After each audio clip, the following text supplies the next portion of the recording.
we're going to talk more about exam technique as well. All right, so when I get a question like this, May, June 2016, 2-hour paper, 100 marks. What's the first thing that I do? The easiest question. Yes, you look at the proposed timetable and you decide which question is the easiest. Which question is the easiest here? Question 5, multiple choice. Good. Okay, so earlier I spoke about UNISA testing more of these short questions. They gave 5 questions instead of 4 in the May, June 2016 paper. And they also gave short MCQs here. And this was worth 10% and 12 minutes is your time allocation. Right, so immediately we're going to go to which question? Question number 5. And we're going to be looking for what? Ratios. Okay, because remember, you can get full marks for ratio questions, but you need to apply the exam technique. They're not going to give you 10, 20 ratio calculations. They're probably going to give you 1 or 2. So you've obviously had to learn all those equations. Remember, chapter 8 covered the ratios, the formulae.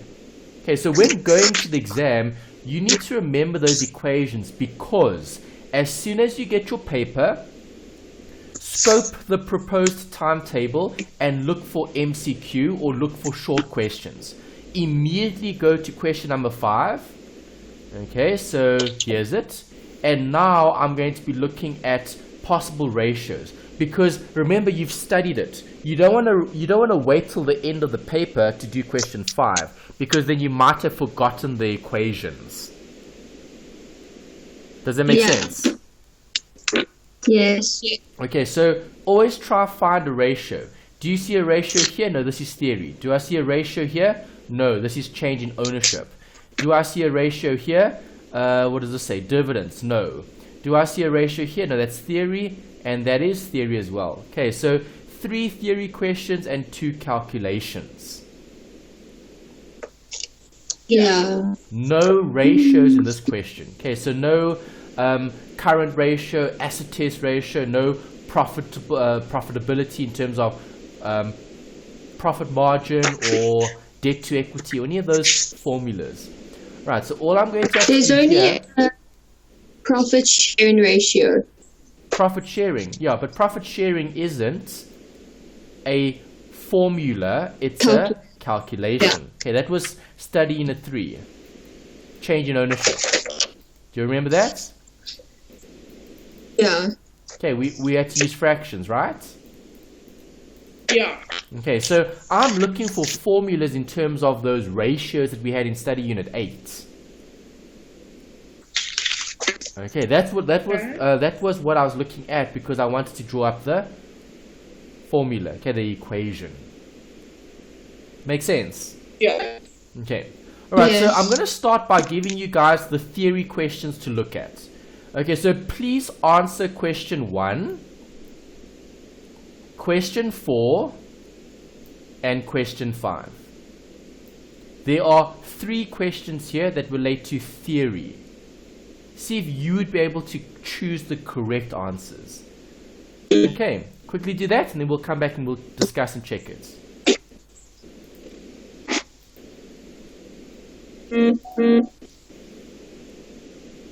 Okay, can we check now? Yeah. Alright, so, Brogan, what did you go with question number 1? Well, I said D because A, B, and C all look correct, because the conceptual framework of international financial reporting standards defines the standards for measurement disclosure issues, which is correct. Okay, so you went with D here. Kirsty, did you go with D as well, or did you go with a different option? I went with D. You went with D as well. Okay, so you said general purpose financial reports main limitation is that it cannot provide all the information that existing and potential investors, lenders, and other creditors need. Okay, if it's general purpose financial reports, general purpose meaning? Basic information. It's general, it isn't specific, it isn't detailed. Yeah. Okay, so is that a limitation? Yes, it Yes. is limited. So that is correct.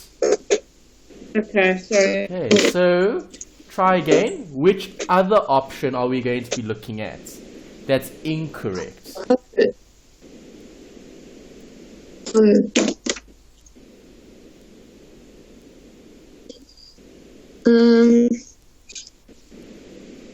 Would B be incorrect? Would B be incorrect? Well, what do you think? What does B focus on?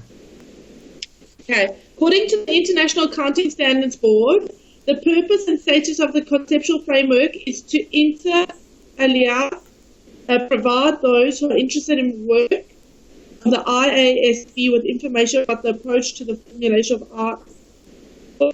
IFRS. Correct or incorrect? That's correct. Why is that correct? Well, if you're looking at IASB, okay, that's the International Accounting Standards Board. Okay, their purpose, right, the purpose and status of the conceptual framework is to provide those who are interested in the work, okay, with information about the IFRS. Okay, so does the board manage the rules? Yes, they do. Yes, they do. They would have to. Okay, right. So that's correct. So As well. Semi-financial position reflects the economic resources available to generate future cash flows. Well, the thing is, a statement of financial position has to do with the assets and liabilities of the company. correct. And that generates the cash flow for the company, so that is correct. Yes. Okay. So I would be going with option A here being incorrect.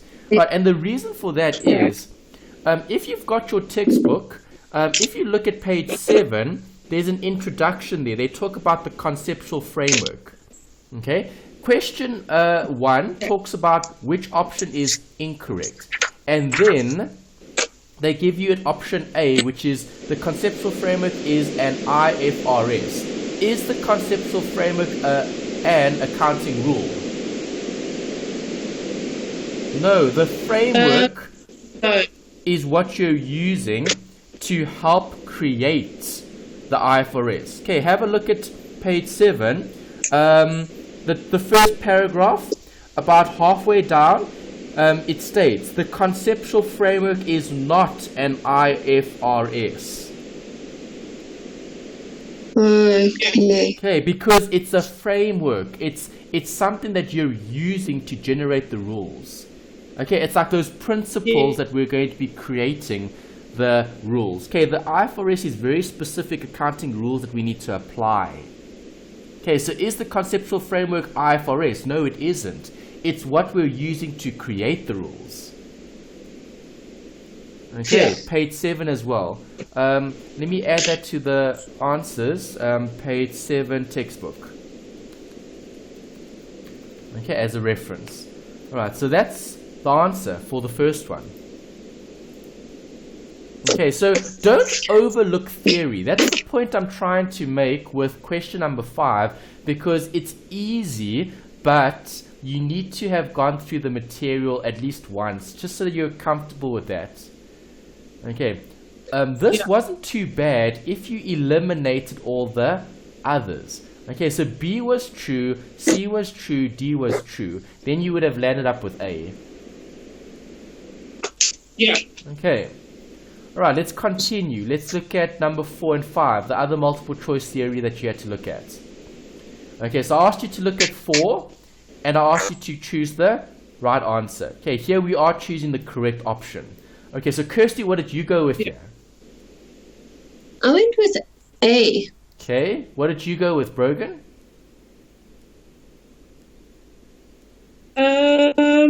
It's between B and C. Between B and C. Okay. Alright, so if we look at each of these, is profitability a measure of the entity's income for a specific period? Kirsty? Not a specific period then. How do you calculate profit, Kirsty? Income Income? minus expenses. Yes. Okay, so is profitability a measure of the entity's income? No. No, it's the measurability or the measure of the entity's ability to generate more income than expenses. So you're looking at both. So that one's out. Okay. Okay. To me, it seems the most correct. Which one? B. B. The return on equity ratio measures the success of an entity in using the equity to attain its key financial objectives.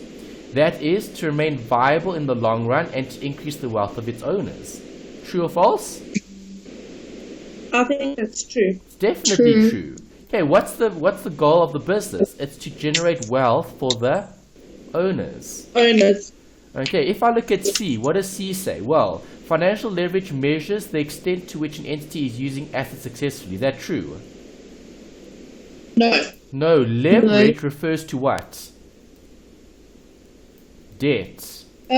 Loans. Debt, yeah, that. Okay, so if I take out a loan, I've got leverage in the business because I'm using someone else's capital to grow the business. Okay, so financial leverage focuses on debt and equity, not assets. Yeah. Okay, so that would be out. Right, and then D, the shorter the trade payables period, the better for the entity. Do you want the trade payables period to be longer or shorter? Well, let's think about this. Creditors. Do you want to pay creditors sooner or later? Sooner. Sooner. No, you don't want to pay them sooner. You want to pay them later. Okay, so you want to hold on to capital as long as you can before having to make payment. As long as you don't incur penalties and fees. Okay, so the rule goes, you want your trade payables to be as long as possible, and you want your trade receivables to be as short as possible. Okay, so do you want to wait a long time to receive payment from your customer? No. No. Okay, so your receivables must be shorter, your payables must be longer. So that one's out. Okay, so B is the correct answer. Okay. Right, and then the last theory question here. Which of the following statements is correct? Okay, Brogan, what did you go with?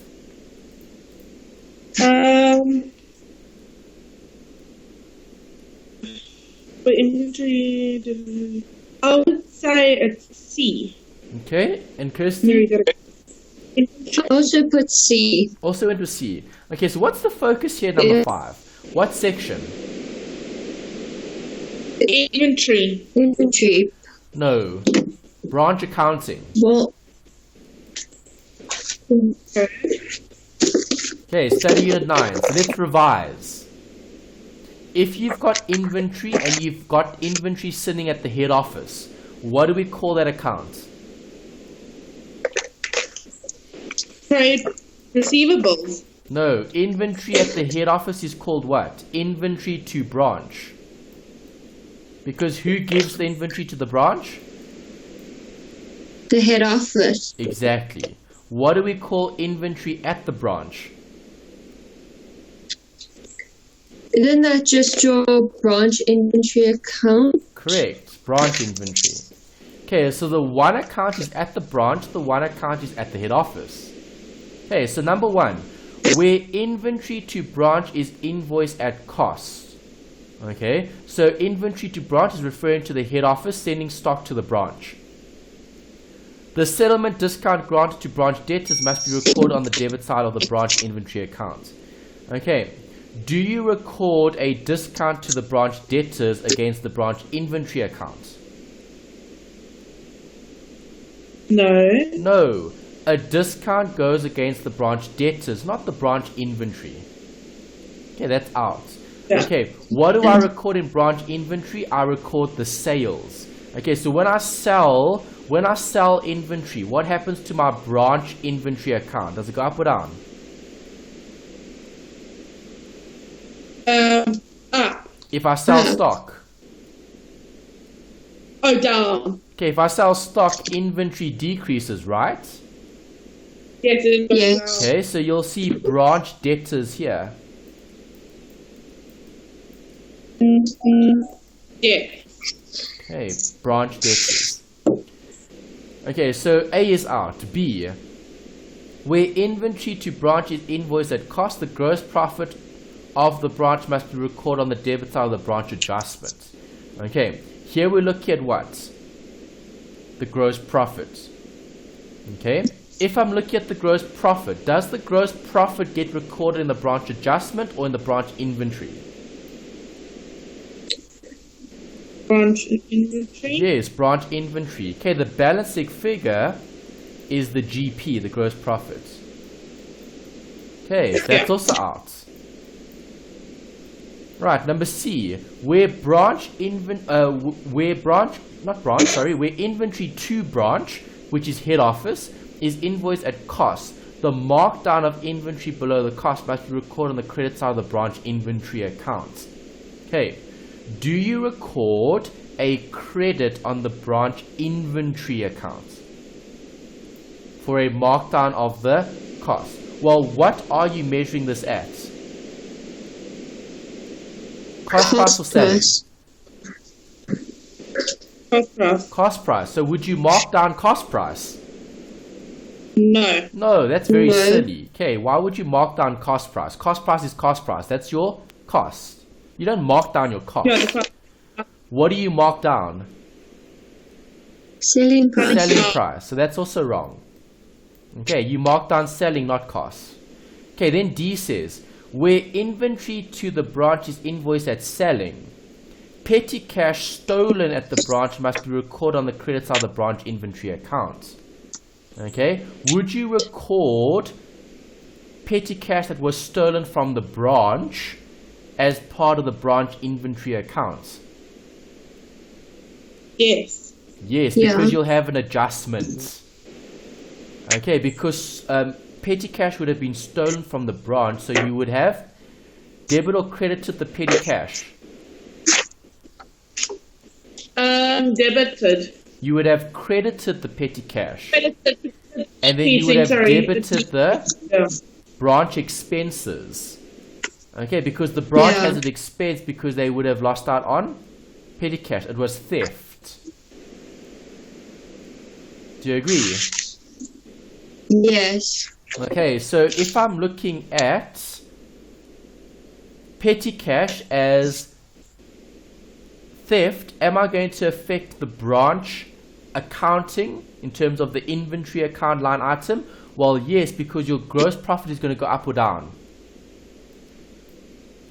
Ah. No, your gross profit will go down if there's theft.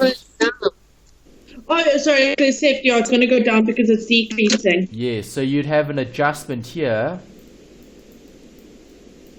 okay, for the theft. Alright, so I would be going with option D here for question number 5. Okay. Okay, theft. Okay. Okay, we will look at a practical example when we get to a past paper with branch accounting. Okay, we covered all the examples in the textbook, not textbook, study guide. We looked at all those adjustments. Okay, so it's just some revision. Okay, so it might not be so fresh now because you haven't revised. Okay, obviously getting closer to the exam. Remember, you guys are writing in literally like a month's time, right? Yes. Yeah. Okay, early 8th May is the exam date, right? Okay, Yeah, what the is the 8th. exam date? Let me check here. FAC, The where did I write it down? 8th. Yeah, the 8th. 8th of May, right? Yeah, it's a Monday. Yeah, so obviously we need to try to do as much revision as we can. Okay, so this is theory. Okay, practical will come later when we look at a branch question. Okay, branch questions aren't that popular. Okay, even if you look at this past paper, they didn't test they didn't test the branch T account. All they tested was this one little multiple choice question. Yeah. Okay. Alright, so now we've looked at the multiple choice. Let's go and look at the workings. Okay, so question number 2 is a calculation. Right, what am I calculating here? Profit sharing ratio. Good. So how do I do this? I need the existing, so the old, and I need the And then new. new. Okay, so how many partners do I have in the existing partnership? 3. Who? Chris, Brown, and Rihanna. Correct. CBR. What is their CBR, profit yeah. sharing ratio currently? 2 to 1. So how much does Yeah. Chris get? 2 out, 2 Yeah. over 2 out what? of 5. Yes. 5. B gets 2 over 5. R gets? It's 1 over 5. Exactly. There you go. Good. Right, now what happens? Rihanna leaves the partnership, and then Chris and Brown decided to admit Candace to the partnership. Okay, so now we've got C, B, R, and another C. Yeah. Okay. Alright, so do we still have R? No. R, No. 0. Make sense? 0. Yes. Yes. How much does C get?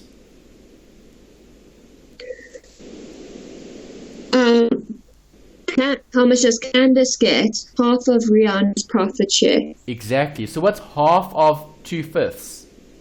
No, half of a fifth. Half of 1/5. A half of a fifth is a? A 10th. Yes. Okay, so Candace gets a A 10th. 10. Right, and Yeah. what happens to the rest of that share, the 10th, the other 10? It gets It's split about- between C and B, Chris and Brown. Okay, equally or not? Yes. Equally. Yeah. Okay, so a 10th Yeah. times a half. A 10th times a half. Do you agree?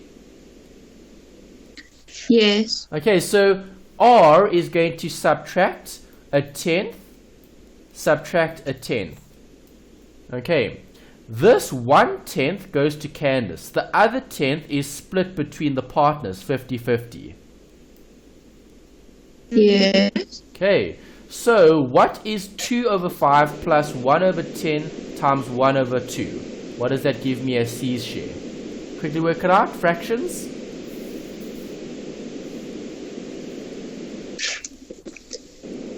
Well, 9 over 20 for Chris. Good, 9 It over will be 20. the same for both. 9 over 20. Correct, 9 over 20, that's good. And B? Also 9 over 20. Good. So what's the new profit sharing ratio? 9 over It would 20, be 9 over 9 20. Do I need to change this to And then it would- 20ths? Yeah, so then it will be 2 over 20. So it would be 992. 992. Good. Okay. Right, here's the working. I will send you guys this after we've completed the past paper. Okay, but this is what you mentioned. Okay, so existing, there's the existing. There's the new. Right, and then we just needed to take away from R to give to Candace and to give to the two partners. Okay, so these are This one was easy. You quite should be easy. hoping for questions like this in the exam. Yeah. It's mathematics. Yeah. There's no accounting here. There's no accounting here, right? It's just maths. Playing with fractions. Yes. Take away from R to give to C and B and to give to Candace. That's it. Yes. Happy with that one? Yeah, that one Yes. was very easy. Okay, that one was very easy. I agree. Okay, it was just more fractions than anything else. Okay, final answer, 992. Got that? Yes. Good. Okay. Last question. We saw a question like this in your assignment. So I'm hoping you guys have a good idea of how to work this out. Okay, what are we trying to find here?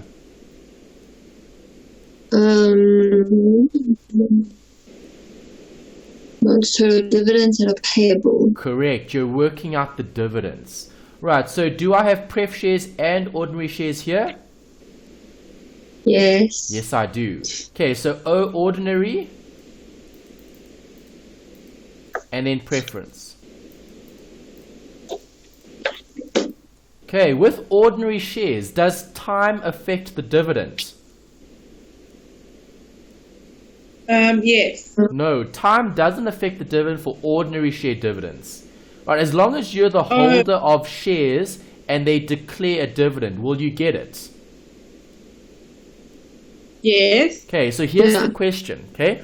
Ordinary dividend of 0.25 per share. Right, so it doesn't matter if I hold the share for 1 day or if I hold the share for 2 years, will I still get 0.25? Yes. Yes, as long as you're an owner of the shares when they declare the dividend. Does that make sense? Yes. Yeah. Okay, so quickly work out the ordinary dividends. How many shares did we have and how much dividends do we pay? Quickly work that out. Okay.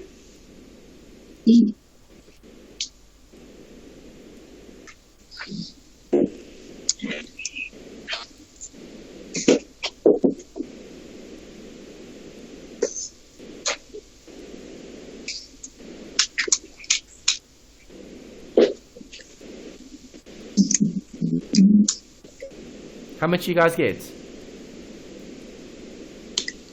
I'm still working it out. You've 10 billion.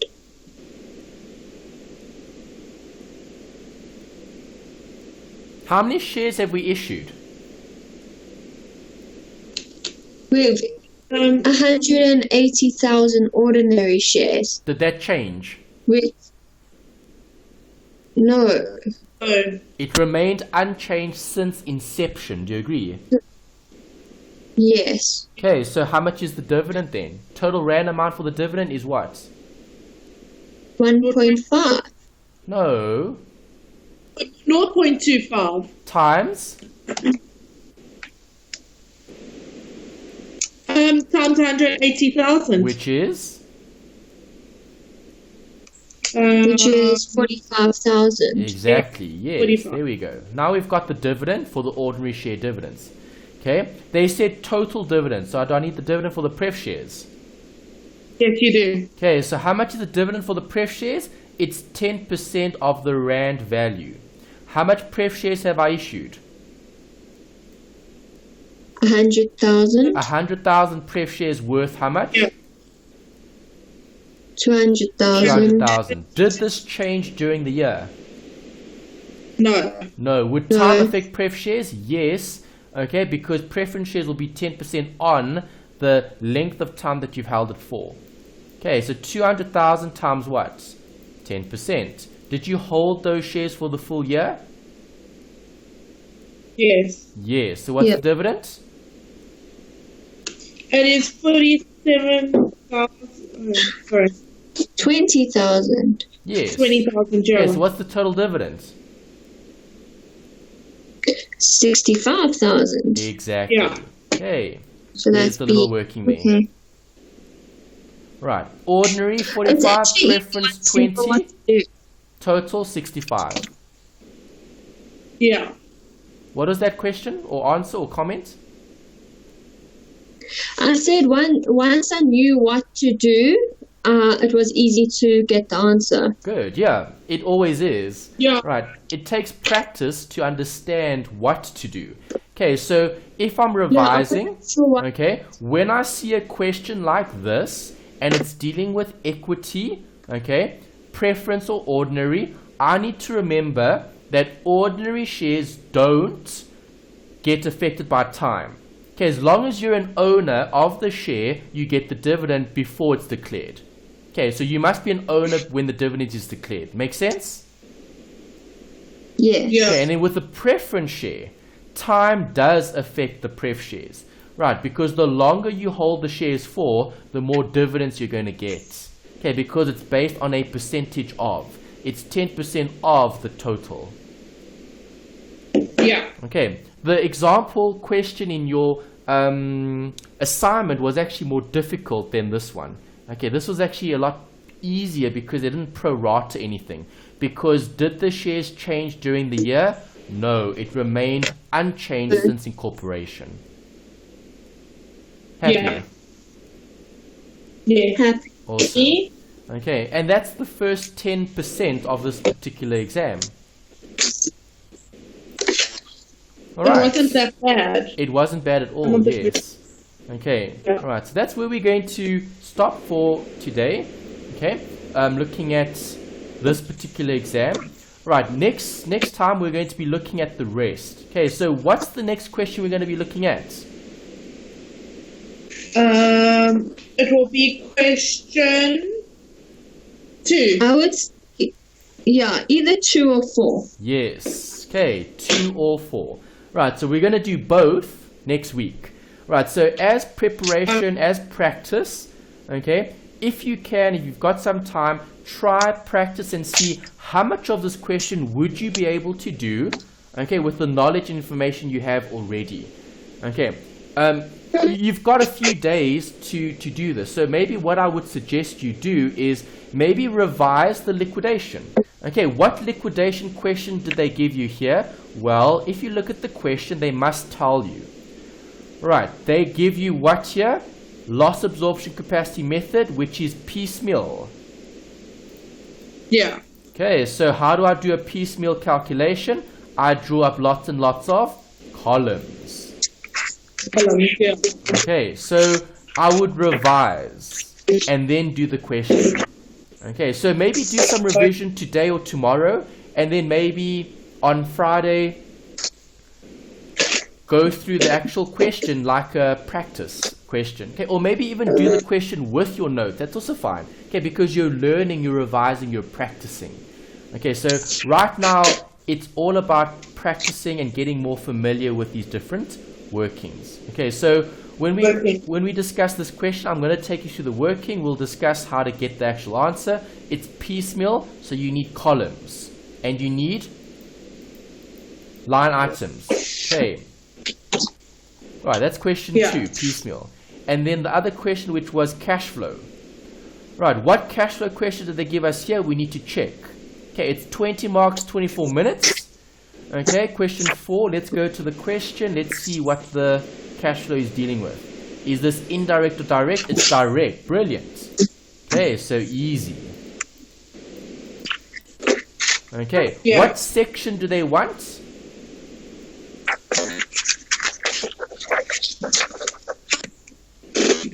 Cash flows from operating activities. So do I need to do financing and investing?